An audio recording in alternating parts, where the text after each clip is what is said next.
It was an itsy bitsy teeny weeny yellow polka dot bikini that she wore for the first time. Thank you. I'm sure you've all heard that song before, and I apologize if it gets stuck in anyone's head for the rest of the day. But I'm wondering if you've ever really listened to the lyrics, because until a couple of weeks ago, I had never really listened to them before, so I'd like to review some of them with you. The first verse goes, "She was afraid to come out of the locker. She was as nervous as she could be. She was afraid to come out of the locker. She was afraid that somebody would see." The song continues with her being afraid to come out in the open, so she hides in her blanket.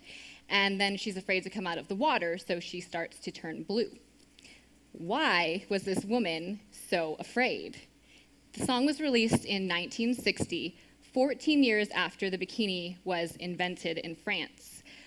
French engineer Louis Réard invented the bikini. He worked in his mother's lingerie shop, and he named it after the site of the atomic bomb testing that year, Bikini Atoll. He thought that the public's reaction would be like an atomic bomb explosion, and he was right. His design was based on exposing the belly button for the first time, and he said it wasn't a true bikini unless it could be pulled through a wedding ring. It was so scandalous that no French model would wear it, so he had to hire a stripper to debut his bikini. Before Réard invented the bikini, women wore one-piece swimsuits like this, or if they were two-piece swimsuits, they were still very modest, exposed very little midriff, and always covered the belly button. Before that, at the turn of the century, women wore these voluminous bathing costumes, and they used things called bath machines, which were like a 6x6x6 wooden or canvas hut on wheels.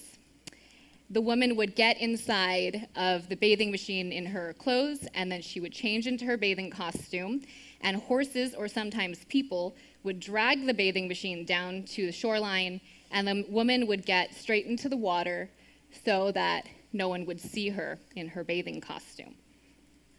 We have certainly come a long way since then, from practically wearing a house, 36 square feet, to wearing about 36 square inches of fabric. You go to the beach today, and it seems like everyone is wearing a bikini. But it was not an instant hit in the United States. It was seen as a suspect garment favored by licentious Mediterranean types. In 1957, Modern Girl magazine said it was hardly necessary to waste words on the so-called bikini because no girl with tact or decency would ever wear such a thing. And one writer described the bikini as a two-piece bathing suit that revealed everything about a girl except for her mother's maiden name. Guards at the beach would measure bathing suits, and women wearing bikinis were sure to get kicked off of the beach. So it's no wonder that the girl in the song was afraid to come out of the water. With the 1960s, however, came the sexual revolution and the women's movement and the rising popularity of the bikini. Soon, no one was afraid to wear one, and in 1965, a woman told Time magazine that it was almost square not to. Last year alone, annual spending on the bikini totaled $8 billion. The popularity of the bikini has been attributed to the power of women, not the power of fashion. And a New York Times reporter called the bikini the millennial equivalent of the power suit. So I'd like to take a couple minutes to examine this so-called power that wearing the bikini brings. A few years ago, male college students at Princeton University participated in studies of how the male brain reacts to seeing people in different amounts of clothing. Brain scans revealed that when men are shown pictures of scantily clad women, the region of the brain associated with tools such as screwdrivers and hammers lit up.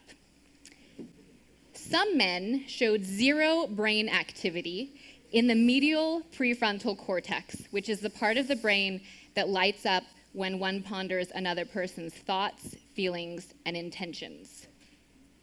Researchers found this shocking because they almost never see this part of the brain shut down in this way. And a Princeton professor said, it's as if they're reacting to these women as if they are not fully human. It's consistent with the idea that they are responding to these photographs as if they were responding to objects, not people. In a separate Princeton study, when men viewed images of women in bikinis, they often associated with first-person action verbs, such as I push, I grab, I handle. But when they saw images of women dressed modestly, they associated them with third-person action verbs, such as she pushes, she grabs. Analysts at the National Geographic concluded that bikinis really do inspire men to see women as objects, as something to be used rather than someone to connect with. So, it seems that wearing a bikini does give a woman power, the power to shut down a man's ability to see her as a person, but rather as an object. This is surely not the kind of power that women were searching for, the power to be treated as an equal, to be seen as in control, and to be taken seriously. It seems that the kind of power they're searching for is more attainable when they dress modestly. But now comes the problem of modesty. The very word modesty is often met with such disdain, especially among the younger high school crowd. I remember speaking to a group of teenagers in New York, and when I mentioned modesty, this girl yelled from the back, "What am I supposed to dress like then? A grandma?" And I was scared. But I have to admit, I thought the same thing when I first learned about modesty. I thought it meant I had to be frumpy and dumpy and out of fashion, and I imagined myself wearing dresses like this, sitting alone in my living room, never going on another date ever again, and never getting married. And I was particularly frustrated when shopping for a swimsuit when I decided not to wear bikinis anymore, because all I could find were things that my grandmother would actually wear. Instead of being discouraged, I took matters into my own hands and I designed my own swimsuit. And the first time I wore it, a few girls asked where I got it. The second time, a few more, and so on and so forth. So I decided to put my MBA to use, which made my parents so happy, and start my own swimsuit company. My goal is to disprove the age-old notion that when it comes to swimsuits, less is more, and that you can dress modestly without sacrificing fashion. My inspiration for my swimsuit line is Audrey Hepburn, who is timeless and classy and who happened to have dressed very modestly. I don't think people think of Audrey Hepburn and think frumpy dumpy and out of fashion. These are some of my designs.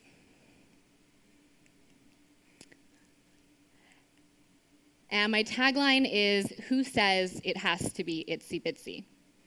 Well, to answer the question, if you look at today's society, everyone says it has to be itsy bitsy. Fashion designers, the media, and let's face it, sometimes parents. Little girls would not be running around in sexy underwear and skimpy bikinis if it wasn't for their parents buying them for them.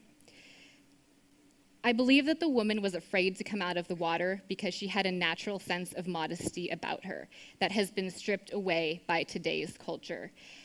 And we need to bring it back. I have dedicated a lot of my time. I travel all over the country speaking to girls about this issue.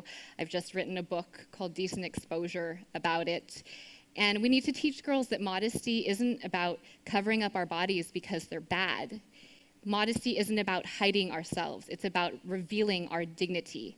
We were made beautiful in His image and likeness. So the question I'd like to leave you with is, how will you use your beauty? Thank you.